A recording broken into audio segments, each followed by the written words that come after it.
Coucou à tous, et ben me voilà avec ma grosse tête là.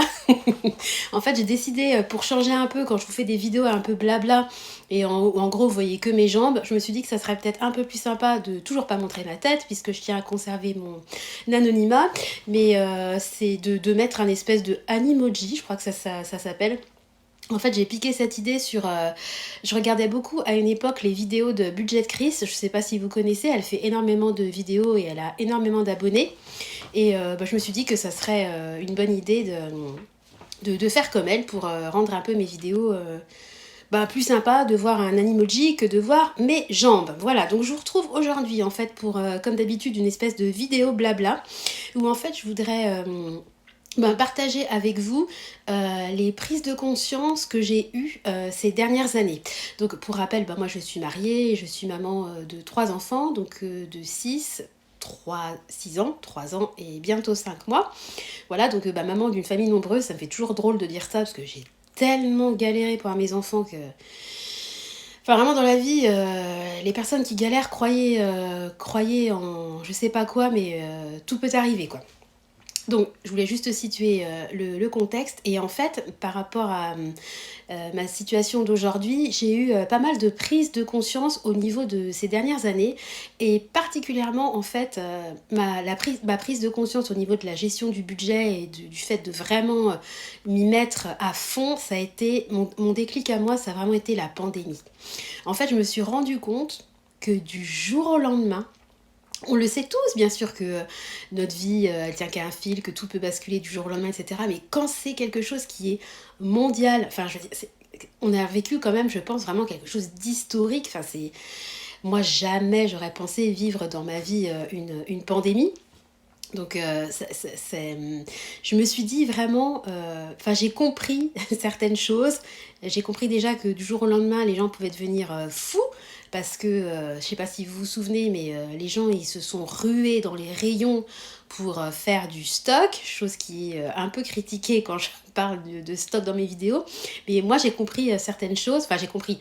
En tout cas, je me suis moi-même donné une espèce de ligne directrice après la pandémie. Pour moi, c'était la prise vraiment de conscience. Parce qu'en fait, du jour au lendemain, on s'est retrouvés confinés. Donc à l'époque, on n'avait aucun stock alimentaire chez nous. Donc on a fait comme tout le monde. On allait faire un peu de stock parce qu'on ne savait pas... c'était tellement... imprévisible, on savait vraiment pas à quoi s'attendre, donc on a couru entre guillemets acheter un peu de quoi survivre. On a commencé après à réfléchir, pardon. Et moi, j'ai commencé à avoir des grosses interrogations quand même au niveau professionnel par rapport à mon mari, parce que je me suis dit, oula, mais le monde s'arrête. Donc lui, il est dans le commerce. Euh, Clairement, les containers, il n'y avait aucun échange qui se faisait. Lui travaille à l'export, donc encore plus compliqué avec la pandémie. Parce que quand il y avait un confinement dans un pays, on n'était peut-être pas touchés nous, mais d'autres pays étaient touchés. Enfin, c'était très très compliqué. Donc je me suis dit, oh là là, comment on va faire si on se retrouve dans quelques mois que son entreprise est obligée de licencier des gens. Ensuite, c'est posé une grosse question, c'était au niveau de nos locataires, parce que vous savez que nous, on a 7 appartements qui sont loués. Bon, on est toujours en interrogation sur l'avenir des appartements, mais en tout cas, à l'époque et aujourd'hui encore, on avait 7 appartements. Et on a eu super peur, en fait, parce qu'il y a beaucoup d'étudiants qui étaient dans les appartements. Donc on s'est dit, mais ils vont tous rentrer chez leurs parents pour vivre le confinement, ils vont refuser de payer un logement à vide. Donc ce qu'on avait fait à l'époque, c'est qu'on avait fait, entre guillemets, un geste, et on avait baissé leur loyer, le loyer de tous nos locataires de 100 euros. On s'est dit qu'il valait mieux qu'on perde 100 euros par appartement plutôt que tout le monde entre guillemets s'en aille et qu'on se retrouve parce que cette ressource là, si on a un, deux voire 3 appartements, on s'en sort. Par contre, si on ne peut pas vivre que sur le salaire de mon mari, donc ça nous a vraiment moi en tout cas ça m'a quand même angoissée. Je vois que j'ai un truc sur mon gilet, ça m'a quand même pas mal angoissée. Donc à partir de la pandémie, je me suis vraiment donné des lignes directrices et je me suis dit que avoir un fonds d'urgence, c'est pas un luxe, c'est vraiment une nécessité. C'est hyper important d'avoir un fonds d'urgence.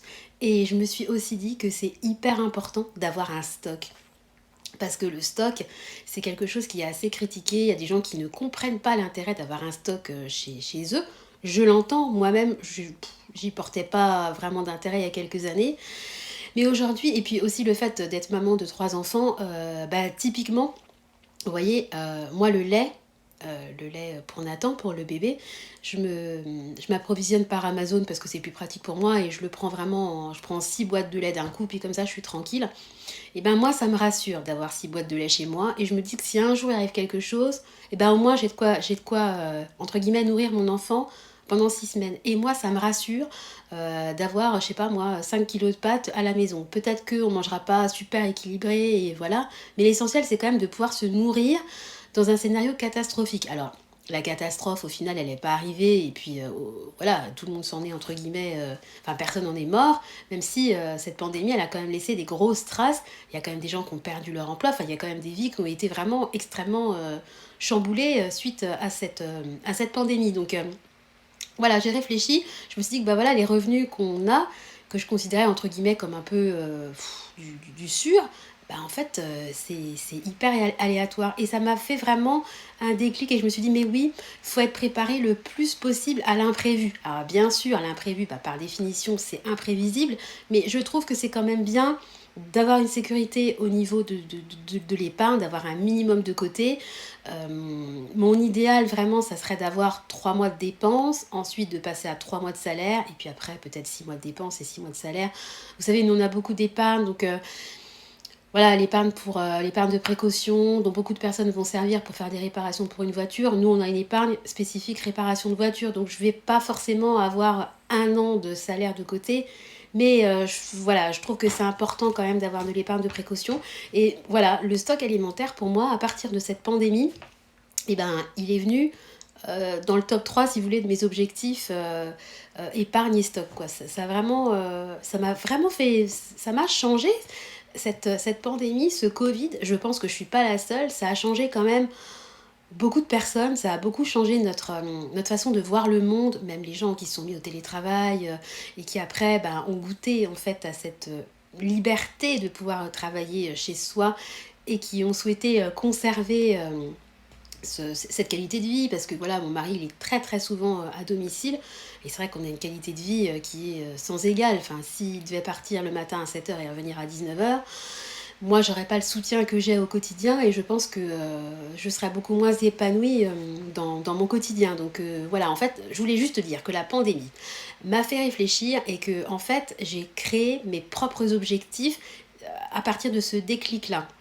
Et en fait, je vous parlais tout à l'heure de l'épargne de précaution, etc. Il y a beaucoup de personnes qui vont vous dire, bah, faut avoir tant en épargne de précaution, faut épargner tant de mois de dépenses, tant de mois de salaire, ou alors il faut épargner tel pourcentage de ton salaire tous les mois, ou qui vont vous dire, je sais pas moi, bah, rembourse d'abord tes dettes, ou investis déjà avant d'acheter ta résidence principale. Enfin, moi j'ai eu énormément de conseils dans ma vie de conseilleurs, qui d'ailleurs, honnêtement, je pense, que leur situation financière est moins bonne que la mienne, mais enfin, moi je reste très discrète, donc voilà, je dis rien à mes proches. Mais en fait, moi, tous ces conseils extérieurs, ils m'ont embrouillée. Et moi, ce que je vous conseille à tous, c'est de vous poser, de réfléchir à vos besoins, à vos objectifs à court, moyen, long terme. Euh, pour vous créer votre propre ligne de conduite, vos propres objectifs. Parce qu'en fait, on a tous, j'en parle souvent, et il y a beaucoup de budgéteuses qui le disent en début de vidéo, mais elles ont vraiment trop raison. On ne peut pas se comparer, on a tous un budget différent, on a tous une composition familiale différente, et même quelqu'un qui a le même âge que moi, qui est en congé parental, enfin, c'est en cours, hein, avec la MSA, vous savez, pour l'instant, je suis en processus d'être en congé parental. Donc pour l'instant, bah voilà, on a 2 apparts de vie de plus. Bah moi, j'ai rien en attendant que mon congé parental soit payé. Voilà, mais je pourrais trouver la personne qui a exactement la même vie que moi, bah, elle n'aura pas la même façon de dépenser son argent que moi. Donc faut pas culpabiliser ni trop vous axer sur ce que disent certaines ou certaines personnes, parce que on est tous différents et il faut, en fait, moi je trouve que il faudrait que chacun trouve son propre plan. Voilà, pour moi c'est ça la clé d'une bonne gestion de budget, c'est déjà de trouver son propre plan d'action. Et quand vous avez trouvé quelque chose qui correspond à votre mode de vie, à vos objectifs, à ce dont je vous parlais il y a 2 secondes, et bien forcément c'est beaucoup plus simple à suivre. Je vous parlais dans une vidéo des 7 étapes préconisées par Dave Ramsey, c'est un américain, un espèce de gourou de la finance. Pareil, j'ai regardé beaucoup de ses vidéos, je vous invite à aller les voir si vous parlez un peu anglais, c'est assez marrant parce que c'est vraiment un personnage, hein, lui. Il a 7 étapes qui, soi-disant, permettent de devenir millionnaire à la fin. Je trouve ça assez inspirant, ces étapes, elles sont claires, etc. Moi, à un moment donné, je me suis dit, bah ouais, si ces 7 étapes permettent de devenir millionnaire, je vais les suivre. Mais en fait, non, parce qu'on a tous un mode de vie différent. Et puis lui, voilà, sa première étape, c'est d'économiser 1000 $, donc on transpose à 1000 €. En plus, lui, après, lui, il veut absolument que vous ayez tant de mois d'épargne de précaution. Ensuite, nana, il faut rembourser ses dettes, il faut mettre de l'argent pour les enfants. En fait, les étapes, pour lui, il faut les respecter vraiment comme il l'entend. Et moi, je trouve ça trop réducteur parce que on est tous différents. Et les gens qui vendent comme ça des méthodes uniques, ou bah, grâce à leur méthode, vous allez vous enrichir, vous allez devenir millionnaire, vous allez nana. Moi, je trouve que c'est pas bien parce qu'en fait, bah, ils mentent tout simplement aux gens parce que ça se saurait s'il y avait une méthode qui permettait à tous de devenir millionnaire ou de, je sais pas moi, il y a beaucoup de vidéos sur l'immobilier où les gens vous disent, bah voilà, en 3 ans, j'ai acheté 50 appartements, avec un appartement, je me fais 4000 € par mois, etc. Franchement, c'est peut-être vrai, mais c'est pas applicable à tous, tout dépend d'où vous habitez.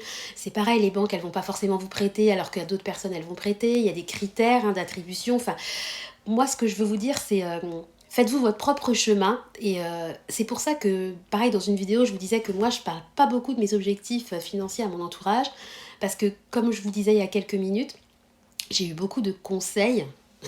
J'avais pas demandé spécifiquement d'avoir des conseils, mais les gens aiment bien hein, vous conseiller, ils sont contents, ils ont l'impression de... Ils sont contents, voilà. Dit-elle alors qu'elle fait une vidéo en conseillant. En fait, moi je vous conseille pas, je vous donne juste mon ressenti et le cheminement en fait que j'ai fait depuis ouais, 2020, parce que le Covid ça commence à dater hein, malgré tout. Le cheminement que j'ai fait pour en arriver là, parce qu'au final, je trouve qu'à aujourd'hui, même si vous voyez aujourd'hui, on a 2 appartements, enfin il y en a un qui est loué, qui va être signé ce week-end, mais enfin quand vous verrez la vidéo, l'appartement il sera loué. Avec 2 appartements qui ne sont pas loués, on arrive encore à ne pas être dans le rouge. Donc j'estime quand même avoir bien géré mon budget, fait des bons investissements, ne pas avoir trop tiré sur la corde au niveau des emprunts pour justement, bah, aujourd'hui on a 2 appartements qui sont pas loués mais pas se retrouver dans la galère, parce qu'il y a beaucoup de gens qui qui se mettent au taquet de leur capacité d'emprunt et on dit... Il y a beaucoup de conseillères qui vont vous dire oui, profitez de l'effet de levier, il faut faire des emprunts sur 25 ans, c'est le locataire qui va payer. Bah oui, mais regardez, n'empêche que nous on a 7 appartements, bah aujourd'hui, il y en a 2. Bon, il y en a un qui est loué, mais c'est pas encore signé, mais c'est fait, quoi, si vous voulez. Mais il y en a quand même 2 qui sont vides. Et si j'étais partie au taquet de l'endettement en me disant, ouais, c'est le locataire qui vont louer, qui vont payer, rembourser mon emprunt, ben, je pourrais être un peu dans la panade, quoi. Donc, il faut vraiment vous faire votre plan à vous.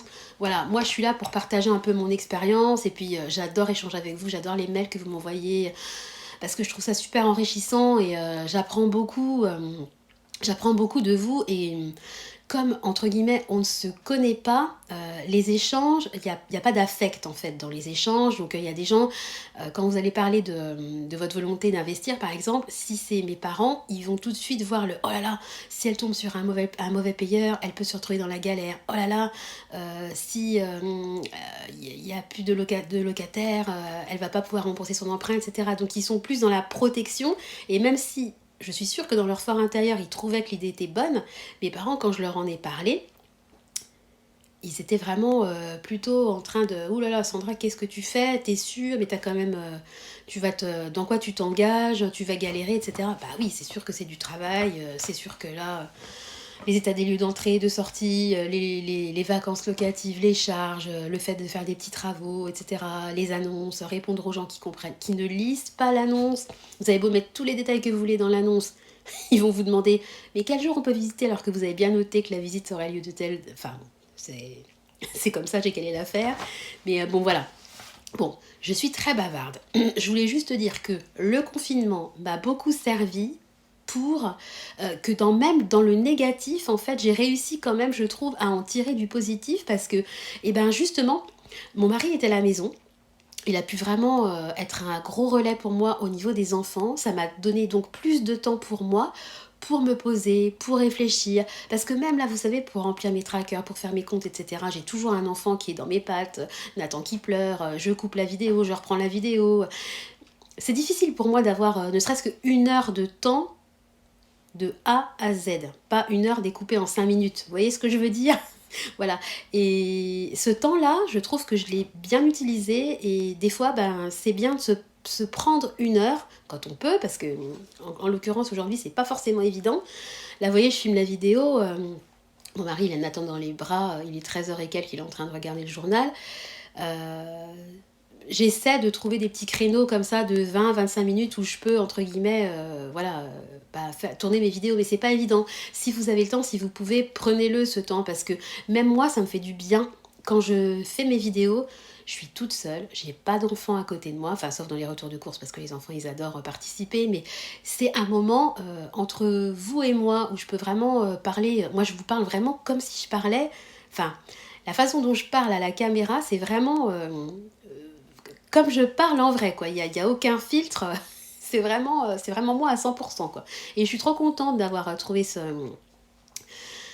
défouloir, entre guillemets. C'est pas un défouloir, mais ce lieu de partage, si vous voulez. Voilà, donc je voulais juste partager avec vous mon petit bilan, là, depuis 2020, depuis la pandémie à aujourd'hui. Et puis voilà, ça me permet aussi, moi, de me poser et de me dire, bah voilà, depuis la pandémie, voilà le chemin que j'ai fait, voilà où j'en suis. À l'époque, j'avais pas du tout de tracker, j'avais pas du tout le même mode de fonctionnement. Je regardais, c'est pendant la pandémie aussi que j'ai pu avoir du temps et regarder sur YouTube et commencer à dévorer les vidéos de budget. Il y a des budgéteuses vraiment que j'ai dévoré littéralement toutes leurs vidéos. Je vous parlais de budget Chris en début de vidéo. J'ai regardé beaucoup de ces vidéos, il fut un temps. Bon, maintenant j'ai changé, enfin voilà, je regarde moins les vidéos de budgéteuses parce que j'ai fait le tour, si vous voulez. Je me suis formée par rapport à ce que je voulais, j'ai fait le tour. Donc maintenant, moi j'aime beaucoup regarder des chaînes plus petites, à taille humaine, où il y a à la fois un peu de budget, un peu de cuisine, un peu de vie du quotidien, et puis ben voilà, le quotidien de personnes simples. Enfin moi j'aime beaucoup ce type de compte. Je vous donne un exemple, un compte que j'aime beaucoup, c'est le compte de Céline. Ben, ça s'appelle Céline, hein, comme le prénom, et j'adore son compte. Elle est super simple, elle a un enfant, elle fait toujours des recettes économiques, rapides, enfin tout ce que j'aime, quoi.